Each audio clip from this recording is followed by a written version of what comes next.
à tous et bienvenue sur France 3 Côte d'Azur pour votre journal, ici 12-13. La promenade des Anglais a 200 ans. Les festivités ont commencé hier et vont durer tout le week-end. Une fresque géante a été inaugurée au Théâtre de Verdure. Nous serons en direct avec son auteur, Éric Garance. Et les festivités ont déjà commencé hier avec l'inauguration d'une fresque géante réalisée par l'artiste Éric Garance en hommage à l'une des plus belles promenades, si ce n'est la plus belle promenade du monde. On retrouve en direct du Théâtre de Verdure à côté de son œuvre Éric Garance. Bonjour, expliquez-nous ce que vous avez voulu montrer avec cette fresque. Eh bien, voilà, en fait, j'ai été sollicité donc pour faire cette œuvre. Donc en fait, c'est une œuvre qui est in situ.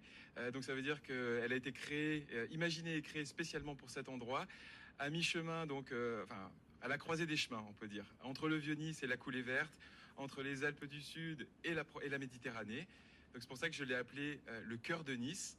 Et donc, elle donne à voir une vision rêvée de notre promenade des Anglais. Il y a des détails qu'on a vus sur cette fresque qu'on vient de voir. Vous pouvez nous dire un petit peu lesquels, pour ceux qui ne sont pas tout près comme vous?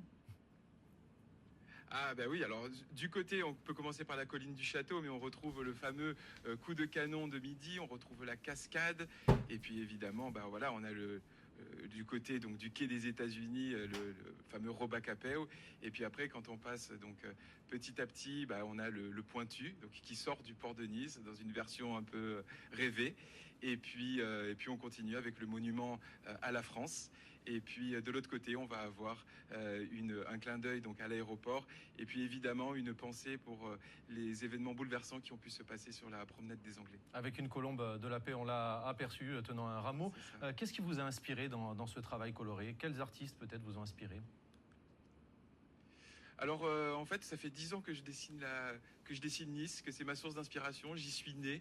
Donc en termes de source d'inspiration, bah, c'est Nice à proprement parler, cette promenade des Anglais, voilà, qui fête ses 200 ans.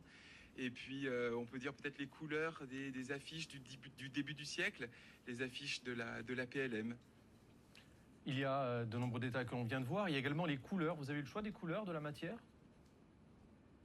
Ah oui, oui, complètement. En fait, la ville de Nice m'a laissé carte blanche, et ce que l'on a souhaité faire, donc au travers le choix des couleurs, évidemment, c'est de faire tomber les barrières en trompe-l'œil pour que depuis la scène de ce théâtre de verdure, on puisse admirer la promenade des Anglais comme si on y était, juste derrière les barrières.